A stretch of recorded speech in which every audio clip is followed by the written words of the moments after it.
விழுப்புரம் மாவட்டம் விக்கிரவாண்டி சட்டமன்ற தொகுதி இடைத்தேர்தலில் திமுக சார்பாக போட்டியிடும் வேட்பாளரை தேர்வு செய்யும் பணி தற்போது தொடங்கியுள்ளது. திமுக எம்எல்ஏ புகழேந்தி கடந்த ஏப்ரல் மாதம் உயிரிழந்ததை தொடர்ந்து விக்கிரவாண்டி தொகுதிக்கு வருகின்ற ஜூலை 10ஆம் தேதி இடைத்தேர்தல் அறிவிக்கப்பட்டுள்ளது. விழுப்புரம் மாவட்ட ஊராட்சி குழு தலைவர் ஜெயச்சந்திரன், விவசாய தொழிலாளர் அணி செயலாளர் அன்னியூர் சிவா பெயர்கள் பரிசீலனை செய்யப்பட்டுள்ளன.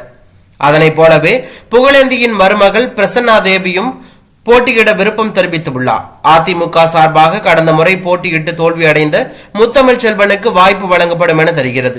அதனைப் போல பாஜக கூட்டணியில் உள்ள பாமக இந்த தொகுதியில் போட்டியிட விருப்பம் தெரிவித்திருந்ததால் பாஜக போட்டியிடாது. நாம் தமிழர் கட்சி அங்கீகரிக்கப்பட்ட மாநில கட்சியாக மாறி இருப்பதால் இந்த இடைத்தேர்தலில் பலம் வாய்ந்த வேட்பாளரை நிறுத்துவதற்கு ஆயத்தமாகி வருவதாக தகவல் வெளியாகி பரபரப்பை ஏற்படுத்தி உள்ளது.